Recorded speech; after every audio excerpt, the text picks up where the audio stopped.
Invitado que para mí siempre es un placer conocerle, porque quien conoce a Ricardo Alario sabe que también hila fino, muy fino, y que no tiene pelos en la lengua.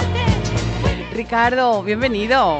Muchas gracias. ¿Cuánto tiempo sin vernos, eh? Un poquito. Bueno, te he puesto aquí Fiera del Sábado Noche porque tiene un punto ahí sexual, y como hoy venimos a hablar aquí, anda, que mezcla la Navidad con el sexo. Hay gente que no lo entiende, fíjate. Bueno, la Navidad con el sexo tiene mucha relación. Mucha relación, y más de lo que se puede pensar, ¿no? Claro. En realidad hay estudios que se han realizado de que en el mes de septiembre, que es coincidiendo con el 9 meses de gestación, sí, pues aumenta lo que son los nacimientos. O sea, septiembre, la fecha de concepción, digamos, ¿no? No, en septiembre se producen los nacimientos que se han concebido, o sea, que en el mes de diciembre. Con lo cual, es verdad, o sea que en diciembre hay mucha actividad, todos nacidos en septiembre, ahí la familia... Exactamente, tuvieron buena unión carnal. Los polvorones.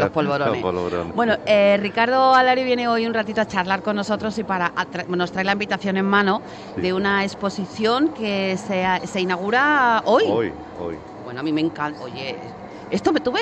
Yo no lo he hecho coincidir, Ricardo. Yo quería que tú vinieras en estos días, y hoy precisamente se inaugura una exposición que se llama Sexo en Navidad. Bueno, Sexo en Navidad, una historia de siglos atrás. Vamos a ver, Ricardo, tú sabes que yo te admiro mucho. Yo te admiro mucho por muchas cosas, pero una de ellas es porque yo creo que tú eres un tío muy guerrero, muy luchador.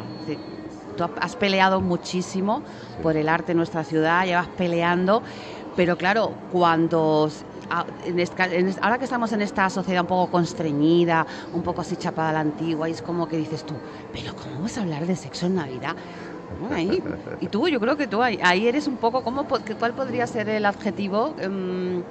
No me sale ahora. Bueno, yo creo que más es una cuestión de recapacitar un poco qué es lo que sucedió a lo largo, qué ha sucedido a lo largo de la historia, ¿no? Sí. Y bueno, y cómo también el cristianismo pues fue capaz de seguir adelante, ¿no? Y que parte de una sociedad judía, en este caso, que estaba en la parte de Jerusalén, ¿no? Con sus 13 tribus por allí rondando, ¿no? Y en el siglo I, pues había una serie de romanos que eran soldados, que eran administrativos, que eran de todo tipo de oficios, y después también, pues, esos romanos pues tenían su propia legislación, ¿no? Y qué fama tenían, desde luego, de ser muy practicantes y muy practicados. Incluso en la época esa del siglo I existía legalizado el matrimonio entre homosexuales, tanto en hombre con hombre como con mujer con mujer. De hecho, el primer emperador fue Nerón, el primer emperador en casarse con un hombre fue Nerón, que fue con un eunuco que se llamaba Esporo. O sea, eso fue... Claro, imaginémonos el ambiente en una sociedad judía donde eran muy ortodoxos, la Torá era para ellos lo más importante, y que lo que regía su vida, tanto política, o sea, no solamente religiosa, sino política y social, enfrentarse a una sociedad como la romana, del Imperio Romano, que era una sociedad tan avanzada en su época, ¿no? Estamos viviendo algo un poco parecido en estos momentos. Lo que sumamos ahora es el hecho de que la ciencia, la medicina, la tecnología hace posible que no solamente tú puedas ser homosexual, sino que además tú puedes decidir ir en contra de tu propia biología, cambiar tu biología, y en vez de ser, por ejemplo, hombre, si quieres ser mujer, puedes ser mujer, ¿no? Claro, era una sociedad muy avanzada, y me da la sensación que hemos ido unos cuantos pasos hacia atrás, ¿verdad?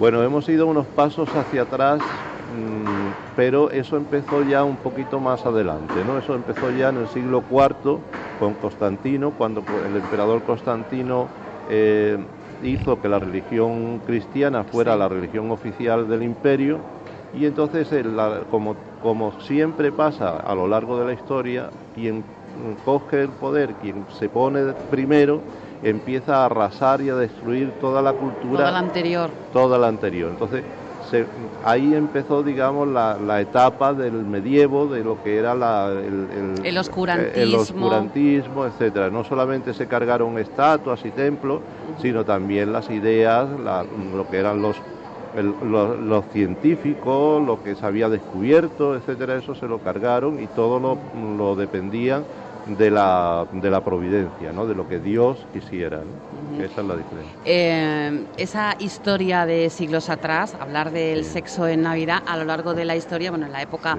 de los romanos, pues decíamos, era muy avanzada, incluso estaba bien visto las relaciones homosexuales, luego ya pues, en la Edad Media, donde todo era pecado y todo era un horror, a lo largo de los siglos se ha ido trabajando y tratando el sexo. Ahora mismo, si tuviéramos que hacer un repaso, me imagino un poco complicado, desde la época del nacimiento de Jesús de Nazaret al día de hoy, ahora mismo de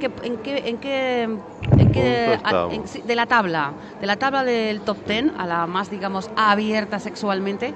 Sí, hombre, nosotros ahora mismo estamos en una situación de libertad bastante buena, ¿no? En el sentido de que no solamente lo que uno piensa puede ejecutarlo o realizarlo, porque no se puede casar todo el mundo que quiera con su propio sexo, sino que también, como hemos dicho antes, biológicamente también podemos hacer cambios importantes porque la medicina nos los permite, ¿no? En cuanto a las religiones, pues mira, las religiones hoy en día existen dos tipos de religiones, como es la hebrea y la cristiana, o digamos en este caso la católica, que están siendo más permisivos y se han separado, o están llegando ya a separar casi del todo lo que es la política de la religión. Un poquito más aperturista, ¿no? Podríamos decir. Sí, digamos que esto está más aperturista. Después, en lo que es el tema de la religión islámica, ahí hay un problema de fondo importante, ¿no? Sí. Que todavía eso tiene que desarrollarse, y es uno de los temores que más tiene Occidente en ese sentido, ¿no? Porque es volver atrás, volver al oscurantismo. Es verdad que son las dos religiones más potentes, por decir, o por lo menos las más conocidas, y están como muy enfrentadas, por lo menos éticamente, ¿no? Y en el relacionado con el sexo, más todavía, si cabe, ¿no? Hay una obra que yo lo recomiendo, que es de Ignacio... se me ha ido ahora mismo el nombre. ¿Cómo se llama el juez? ¿Calatayud? No. ¿Juez de menores? ¿Cómo ver? No. A ver, pero... Pero está puesto... Ya está. Ignacio Gómez de Liaño, que es hermano, es un filósofo muy importante español, hermano del juez, y que tiene un libro ahora mismo recién sacado que se titula Democracia, Islamismo y Nacionalismo, ¿no? Y es un libro que está muy interesante porque para los que no tenemos una cultura religiosa, digamos, del Islam, en ese libro se nos redacta muy bien lo que era la vida de Mahoma, todos los hadís, toda la historia y cómo está confeccionado el Corán y cómo era la sociedad árabe, por ejemplo, de los siglos III y en el IV, que ya aparece ya la religión católica instalándose en los territorios también árabes. Una buena forma también de introducirse, de meterse en ese tema, un tema apasionante, desde luego. Sí, ¿no? La exposición lo que tiene como finalidad, yo lo digo también egoístamente, yo ahora monto exposiciones temáticas donde a mí me sirven para bucear en el tema que yo me propongo a mí mismo, ¿no? Tú tú pones ese punto gatillo. Eso. Y a raíz de ahí pues uno ya empieza... Eso, yo empiezo a leer libros, por ejemplo, ahora he leído también un libro muy interesante de Enrique Vaca, que es uno de los psiquiatras más importantes españoles, que se titula Breviario del animal humano, ¿no? Donde intenta definir, por medio de un breviario, qué es el ser humano, ¿no? Y aquí, por ejemplo, en el prólogo de la exposición, pues hablo yo, ¿no? Y cito también a Enrique Vaca y digo, bueno, si Dios fue concebido porque el ángel Gabriel llegó a María y le dijo, vas a concebir un hijo sin sexo por medio. Sin sexo por medio, eso también lo dice, o sea, esto está en el Evangelio de Lucas y en el Evangelio de Mateo, y ahí hay una controversia. Primero, si no tenía sexo, dentro de lo que es la tendencia católica, no estaban con el pecado original, o sea, no tenían ni María ni Jesús el pecado original, no lo llevaba al pecado original. Sí. Después, por otra parte, si Jesús se concibió en el primer vientre de alquiler, pues que hay que reconocer que María fue, dentro de la historia, la incubadora, ¿no? En la incubadora, según Enrique Vaca, lo que nos define como personas, como humanos, es una cuestión biológica que define la especie a la que pertenecemos y las características propias del individuo, y también lo que es el tema ambiental. Esas dos conjunciones, lo biológico y lo ambiental, es lo que determina qué es lo que somos, ¿no? Claro, y luego Jesús de Nazaret era hijo de una humana, de una mujer y de un espíritu, un ángel. Un dios. Un dios. Entonces, esa mezcla no es de entre dos humanos. Muy interesante. Oye, un punto de partida interesante. Claro. Entonces, eso quiere decir que podemos pensar que en aquella época, si uno estudia un poquito las religiones, van cogiendo partes de las religiones existentes. O sea, cuando nace una religión, siempre tiene la influencia de las religiones que a su alrededor ya estaban asentadas. Y, por ejemplo, aquí se da el caso de que Jesús, sin duda, era un semidios, ¿no? Claro. Porque su origen era ese. Era ese. Después también hay una cuestión que Enrique Vaca también nos plantea, ¿no? Con los vientres de alquiler.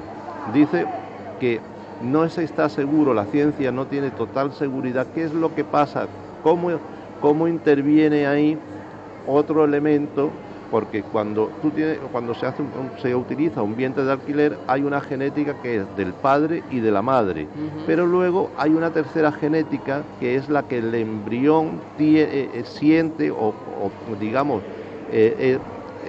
absorbe se alimenta de la genética de la incubadora, que en este caso también es otro ser humano, ¿no? Entonces, imagínate cómo se complica si es un dios. Bueno, pues muy interesante el sexo en Navidad, una historia de siglos atrás, y a través de esta exposición transformada y conformada por cuadros, que ahora nos vas a contar un poquito cómo se ha articulado, podremos iniciar nuestro buceo para conocer un poco más sobre cómo es el sexo a través de la historia, a través de las culturas, a través de las religiones, la ética y la moral. Me parece algo muy, muy bonito, muy divertido, y es una buena oportunidad porque hoy se inaugura a las 5 de la tarde. Bueno, se inaugura a partir de las 3 hasta las 6 porque es el horario permitido. Tú también estás con el tema COVID, ¿no? También. Y por supuesto, desgraciadamente, es por cita previa porque no podemos hacer inauguración, porque no podemos estar más de 6 personas en el interior. Madre mía, que se teme tanto las aglomeraciones. Galería Taller Ricardo Lario. Eso. Está en la calle Paco Cerván Gómez, digamos esquina calle Valencia. Esto está al lado enfrente del asador de pollos Paco. Que me gusta. Oye, rico, ¿eh? Hombre, ya no es rico, oye, que le estás haciendo aquí una promoción fantástica. Hombre, claro que está sí. Muy bien. Pedro se lo merece. A ver, cuéntame, ¿qué vamos a ver en esta exposición? Bueno, la exposición es una recopilación que a lo largo de muchos años, desde el más antiguo de 1984, que ya es una serigrafía, pues vamos a ver grabados, serigrafía, dibujos, apuntes del natural, óleo, acuarela, y recopila un poco todos los acercamientos a lo que es lo sensual y lo erótico que yo he trabajado durante muchos años, ¿no? Porque desde 1984 hasta ahora pues son 36 años en donde hay obras de diferentes años, ¿no? Otro día te preguntaré si has evolucionado sexualmente, porque claro, empezar a trabajar con grabados y tal, con dibujo, cuando tenías 30, ahora que ya tienes unos cuantos añitos más y se ve el sexo diferente. Pero esto será para tratarlo en otra ocasión, porque podríamos hablar de esto.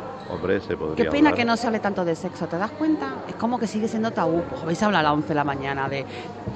Pues mira, ahora que lo mencionan, ¿no? Recomiendo, hay una fundación que se llama la Fundación Ramón Arece. Ramón Arece fue la persona que construyó el Corte Inglés. ¿El Corte Inglés? Pues hay una fundación que se llama Ramón Arece, ¿no? Y el otro día precisamente estaban hablando Enrique Vaca y Fernando Sabater, hablando precisamente sobre el libro de Enrique Vaca, ¿no? Uh-huh. Y Fernando Sabater decía que él admiraba mucho a un señor, ¿no?, que en las redes sociales, que tenía 70 años, y él decía que tenía 45, ¿no? Y entonces, claro, en las redes sociales le criticaban mucho, y él decía, pero bueno, mire usted, si mi aspecto no es de 65 años, sino que es de 40, si tengo pelo todavía cuando tenía 40, si mi figura no ha cambiado y me pongo el traje que tenía en los 40, y yo llamo a una señorita y me diga a ver si yo en la cama soy 65 o 40, ¿no? Claro. O sea que la edad es un poco relativa, ¿no? No, es la que nos pone en el DNI, pero también yo creo que es una actitud en la vida también, ¿eh? Hombre, sí. Yo conozco gente con 80 años y gente con 25 que son unos viejales. Con lo cual, sí. Oye, ¿cuándo vienes a verme otra vez, Ricardo? Pues yo cuando tú me llames, aquí estoy. Tú sabes que yo soy un fan tuyo. Sí, pero a mí me gusta porque sobre todo porque me parece que es transgresor, es lo que te iba a decir. Eres un poquito guerrero, con lo cual a mí me gusta. No estar siempre de acuerdo con lo establecido, que también está muy bien. Y yo creo que es una parte importante de los artistas. Los artistas no pueden, como antiguamente, ¿no?, que era el pintor del rey, ¿no? Que se le sacaba muy guapo, aunque algunas veces era imposible. Sí.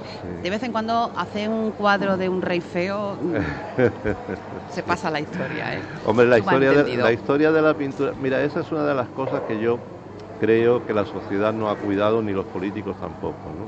O sea, yo pienso que se ha perdido mucho tiempo en enseñar a la gente a pintar y en enseñarle muy poco de la historia del arte y también pues cómo valorar lo que se está haciendo en su tiempo y conocer a los artistas que son cercanos. Todo eso ha sido un poco dejado y claro, las consecuencias las tenemos ahora, ¿no? Tendremos que seguir en la lucha, ¿no?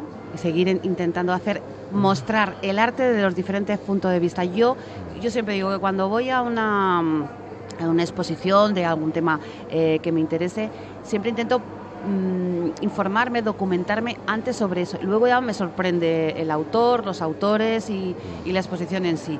De lo que se trata es de reflexionar y no conformarnos con lo que ya nos tienen más que dicho y prometido. Bueno, pues hoy es la inauguración. ¿Qué día va a estar abierto? Porque ahora en Navidad he escrito estas cosas. Sí, abierto al público está los miércoles y jueves de 10 a 1 y ahora volvemos otra vez la semana que viene a la normalidad de 5 a 8. 5 a 8. De 5 a 8. Perfecto. Pero los demás días pueden venir con previa cita. Va a estar hasta el día 26 de febrero, o sea que tienen tiempo de sobra para verlo con tranquilidad. ¿Cómo te pedimos cita? Porque tu página web, ricardoalario.com. Sí, a través de mi página web, a través de mi correo electrónico, a través de mi teléfono, pero vamos, lo mejor es meterse en la página web, www.ricardoalario.com, y ya ahí me encuentro. Ponerse en Google, Ricardo Alario y ya está. No sé, no te iba a preguntar por las navidades cómo son, porque hay gente que le parece que están demasiado edulcoradas, pero otro día te vengo tertuliano y hablamos de otras cosas. Tú te apuntas, ¿no? Yo me apunto. Bueno, pues nuestro gran artista, Ricardo Alario, que lleva aquí en la lucha y en la pelea, guerrero hasta el final. Gracias. Muchas gracias. Tengo un perro que no sabe ladrar y yo no sé qué contestar. Bueno, pues la 1:01 ha llegado el momento que tanto nos gusta en el programa.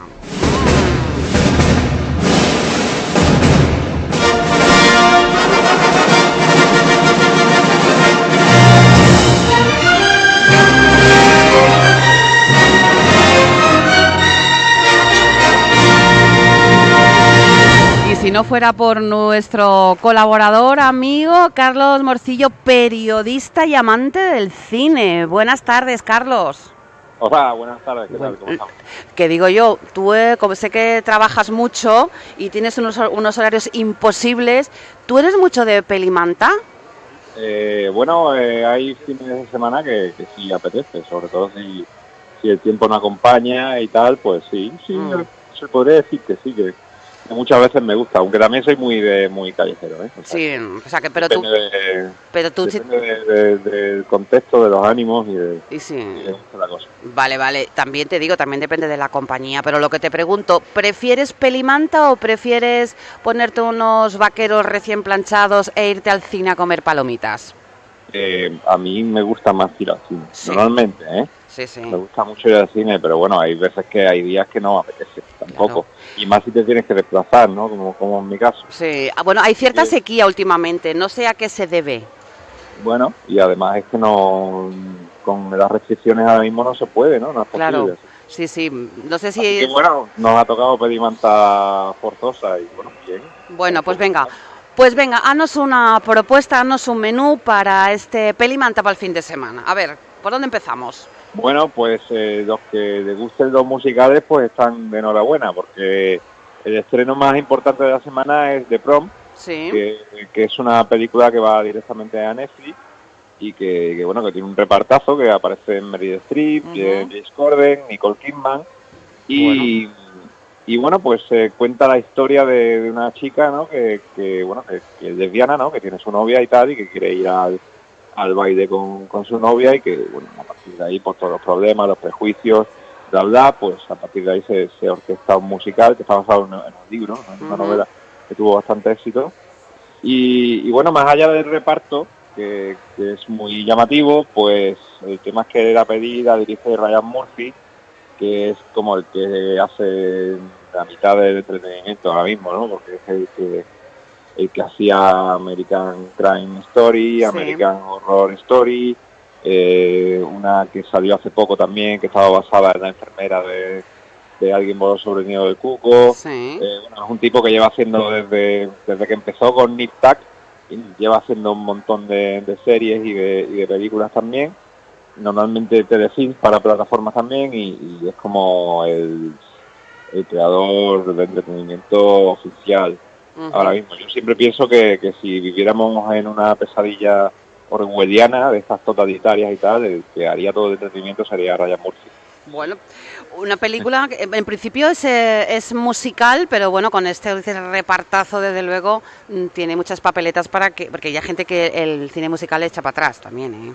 Sí, bueno, depende, porque ese hombre, Ryan Murphy, también creó la serie Glee, que era musical y a la gente le gustaba muchísimo. Sí. O sea, que bueno, que el musical bien entendido y bien llevado puede tener mucho éxito también. Sí, que no sea muy empalagosa y muy rollo, ¿cómo era la película esta? Gris o algo así. ¿Tú has visto la peli? Bueno, Gris es una gran película. Bueno, sí, hombre, además, oye, perdona, que es de mi generación, pero te quiero decir que hay mucha gente cuando la película está la, y esto que hay gente que o te gusta o no la soporta. Entonces, cuando te hablan de vamos a ver una película musical, dices tú, uy, va a ser que no. ¿Tú no la has visto, Carlos? ¿Cuál? ¿Esta de Prom? No la has visto. No, es que tendríamos que verla y luego opinar. En principio tiene buena crítica, pero yo creo que ahí el punto está en el reparto. Sí, el reparto, bueno, sobre todo, más allá de la gente joven, que también hay mucha gente joven que viene pegando fuerte, pues eso, juntar a dos como Meryl Streep y Nicole Kidman, y encima meter a James Corden, que James Corden es un tipo que hace de todo, es guionista, es cantante, es actor y también presenta un programa muy exitoso en Estados Unidos, tipo Buenafuente, un late night, y bueno, pues también está en la peli, o sea que la peli lo va a petar, lo normal es que lo pete. Bueno, pues cuéntanos. Sobre todo en Estados Unidos, yo no sé si ya en España a ver cómo la van a recibir, pero... Nosotros amamos a Meryl Streep, la amamos, con lo cual vamos a darle esa oportunidad. ¿Dónde y cuándo podemos ver la peli? Ya está en Netflix. Ya está en Netflix. A partir de hoy. O sea que esta noche, en vez de ver Sálvame, me voy a ver... Me mira mi compañero, señora, no diga usted lo de Sálvame, que está prohibido. En vez de Sálvame, cualquier cosa vale. Tú sabes que tiene que haber de todo tiene que haber la viña del Señor. Bueno, The Prom es una película que hoy podemos ver en Netflix, pero hay otra propuesta. A ver. Sí, yo esta porque la he metido porque la he visto. La vi hace tiempo, de hecho, durante el confinamiento, y bueno, ahora le han dado por estrenarla en Movistar Plus, y me parece una peli de lo mejorcito que he visto este año, que se llama The Way Back, y es un drama deportivo, medio deportivo, más un drama de segundas oportunidades, de redención, sobre adicciones también, con Ben Affleck, que está realmente bien. Sí. Es uno de los mejores papeles de su carrera, que hace de una antigua gloria del baloncesto local, de su pueblo, pues que está, trabaja en la obra y está semi-alcoholizado, divorciado, etcétera. Y bueno, pues a él le viene la oportunidad de dirigir al equipo de chavales de baloncesto, y bueno, de salir un poco de esa vida que lleva autodestructiva, ¿no? Y bueno, pues a partir de ahí él empieza a mejorar, los chavales también, después de muchos problemas, y bueno, y ya a partir de eso, pues la peli, pues a partir de lo que es el drama deportivo, con sus tópicos y sus convenciones, pues la peli te da un par de giros, y retrata muy bien pues lo que es un poco la clase obrera norteamericana, blanca, de rama católica, y cómo está, bueno, siempre, digamos, la gente blanca de ascendencia irlandesa, que es lo que siempre retrata muy bien este director en sus películas, que se llama Gavin O'Connor, y que en esta peli pues lo vuelve a hacer muy bien, aunque la peli no sea nada que no hayas visto, pero la verdad es que está todo muy bien, es una peli bastante recomendable.